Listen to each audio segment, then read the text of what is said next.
Na verdade, eu comecei minha carreira justamente numa situação de fazendo televisão. Eu comecei fiz quase 10 anos, 12 anos seguidos de televisão semanal, dentro de uma emissora que não tinha nenhuma audiência e não tinha nenhuma cobrança de audiência porque dava traço. Então, meio traço, um quarto de traço, ninguém identifica. Então, sempre dava traço, ninguém reclamava. E também tinha pouco anunciante. E os anunciantes que a gente tinha na TV Gazeta, quando a gente fazia o programa, eram anunciantes políticos, assim, que estavam lá porque o dono do horário pediu e tal. Eu trabalhei os primeiros 4, 5 anos da minha vida dentro de uma televisão sem nenhum compromisso com audiência, ou com público, ou com faturamento, uma situação de total liberdade. O que a gente fez quando estava nessa situação foi uma TV bastante livre, assim, como a gente não precisava fazer direito, porque ninguém nos cobrava nada, a gente inventava do jeito que a gente sabia fazer. Tinha uma produtorinha chamada Olhar Eletrônico, e eu acho que essa produtora criou muitos formatos, assim, criou muita... Tem muitas pequenas inovações de linguagem ou de repertório de programa que a gente fez no começo dos anos 80, 82, 83, 84, que só depois de 20 anos começou a usar. Por exemplo, algumas coisas. Tinha os telejornais das TVs, né? Que sempre tinha aquele cenário, com o logotipo. Todo mundo ia na praia do Jornal Nacional, da Globo e tal. A TV Gazeta ficava na Avenida Paulista. Então, uma época lá, eu fui dirigir um programa que começava às 7 da manhã e até ao meio-dia, chamado TV Mix, que era um telejornal. Enfim, tinha 3 apresentadores, Astrid lá, tinha uns 3 caras que apresentavam. Eu falei, vamos tirar, ao invés de fazer no estúdio, vamos tirar todo o departamento de marketing que tem essa visita para Paulista, a gente monta o nosso estúdio, tira as paredes todas e faz o nosso estúdio aqui nesse departamento, porque tem a cidade de fundo, a gente está dentro da cidade né, e a gente vê, o cenário é a própria... Claro que teve uma briguinha, porque precisava de uma reforma, tinha que puxar cabo do 9º andar para o 8º andar, baixar os cabos por fora pela escada.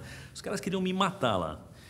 Mas na época o Jorge Cunha Lima era o diretor da emissora, e ele falou, não, vamos ver se funciona tal. E aí a gente fez lá, a gente tinha nosso TV Mix, era apresentado com a cidade, exatamente como é hoje o jornal da SPTV e todos os jornais locais da Globo usam esse padrão.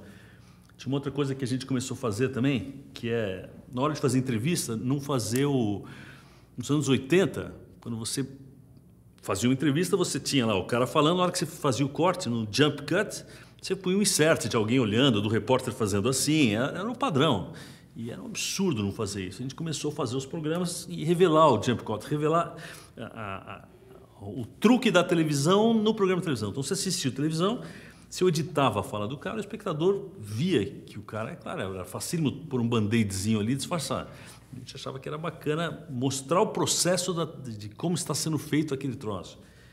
Isso também hoje, o Jornal Nacional usa jump cut e já virou um padrão, porque é mais honesto com o espectador. Assim. Bom, tem 500 essa coisa de jornalismo que fica um pouco entre humor e ficção, né? Que hoje tem CQC, tem Pânico, a gente fazia com o Marcelo Taz lá, o Varela. Lá nos 80 começamos a fazer o Ernesto Varela e tal, e tinha os outros repórteres, o Varela que ficou famoso. Mas a gente tinha, até eu fui um repórter, chamava Pedroso de Moraes. Que era um repórter que é meio jornalista e meio ficção, que anda nessa... Até porque o que é a verdade, né? Não existe a verdade. O jornalista não é dono da verdade, ele é uma interpretação. Então, você ficcionar um pouquinho e isso hoje também já é uma coisa como você vê 500 jornalistas meio... Eu acho que tudo isso voltando à sua pergunta, tudo isso foi possível, essas pequenas... toques e diferenciais na televisão, porque a gente não tinha audiência. A gente não tinha Ibope e a gente não tinha um patrocinador olhando. Então, a gente se permitia experimentar. Nesse sentido, enfim, a audiência e esse controle realmente são muito limitadores. Se eu fosse, essa foi a sua pergunta, se eu fosse dirigente de um canal, eu acho que talvez o que eu tentaria explorar na programação primeiro, uma certa informalidade. Eu acho que a TV é muito formal. Eu faria um canal de TV muito mais informal. Mas não informal no tom MTV. Aí, galera, vamos lá! Não é esse Eu acho que é o informal no sentido de mostrar, fazer a TV um pouco metalinguística, assim. A TV que se mostra fazendo TV. Eu acho isso tão interessante, porque eu não estou enganando o espectador. Quer dizer, se eu estou aqui sentado nesse estúdio, que está cheio de coisa, pendurado e tal, mas a TV só está enquadrando aqui, sonhar TV, essa coisa bonita. Eu acho que em algum momento eu precisava abrir para ver onde é que eu estou aqui, que está uma sala escura, que está abafado, que isso você não vê, né? TV. Eu acho que se eu fosse fazer uma TV, eu ia sempre mostrar ela sendo feita, assim. Eu adorava os programas, aliás, os grandes clássicos brasileiros assim, de programação, eu acho que eles eram bons porque eles tinham um pouquinho isso, né? O Chacrinha, o Fausto Silva, quando começou acho que Record, depois Bandeirantes, o programa dele era sensacional, porque ele comentava o programa sendo feito o tempo inteiro. Eu acho isso muito... Acho que isso podia ser uma cara da TV de ponta a ponta, assim.